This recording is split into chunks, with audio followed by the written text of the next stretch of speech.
तो मुंबई हमलों का गुनहगार तहव्वुर हुसैन राणा अब एनआईए की गिरफ्त में है। 18 दिनों तक एनआईए उससे हर राज उगलवाने की कोशिश करेगी।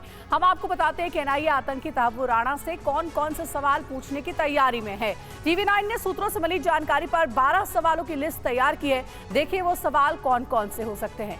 सबसे पहला सवाल, 26 नवंबर 2008 को मुंबई हमले के दौरान तहव्वुर राणा कहां थे? दूसरा सवाल, 2008 में 8 नवंबर से 21 नवंबर के बीच भारत राणा क्यों आए? तीसरा सवाल ये कि इस दौरान तुम कहां गए और किससे मिले? मुंबई हमले में तहव्वुर राणा की भूमिका क्या है? सबसे महत्वपूर्ण सवाल यही है। पांचवा सवाल ये कि डेविड हेडली से संबंध और फेक वीजा आखिर क्यों दिलाया गया? छठा सवाल है, मुंबई अटैक में तुम्हारी यानी कि राणा और हेडली की भूमिका क्या थी? लश्कर-ए-तैयबा, आईएसआई और पाकिस्तानी सेना से संबंधों के बारे में भी सवाल पूछा जाएगा।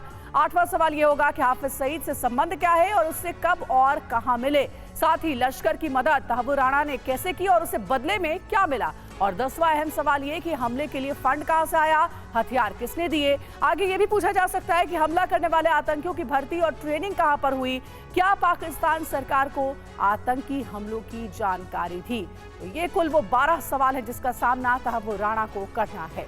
पटियाला हाउस कोर्ट और में आतंकी तहव्वुर राणा का पक्ष एडवोकेट पीयूष सचदेवा ने रखा। एनआईए कोर्ट में सुनवाई के बाद उन्होंने क्या कहा, ये सुनिए।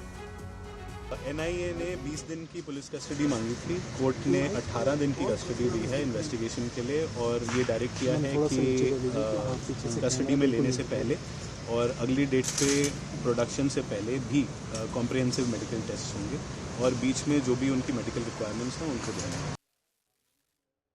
तो एनआईए कस्टडी में कुल 18 दिन रखा जाएगा तहव्वुर राणा को और उस दौरान जो 12 महत्वपूर्ण सवाल हमने आपको बताए हैं उन्हीं सवालों का जवाब एनआईए तहव्वुर राणा से हासिल करेगी। तहव्वुर राणा की मुंबई हमले में क्या भूमिका थी, हेडली से उसके क्या संबंध थे, पाकिस्तान से क्या संबंध थे और क्या इस आतंकी हमले की जानकारी पाकिस्तान की सरकार को थी? तो ये सारे कनेक्शन तहव्वुर राणा के साथ क्या थे, इससे लेकर कई सवाल होने हैं।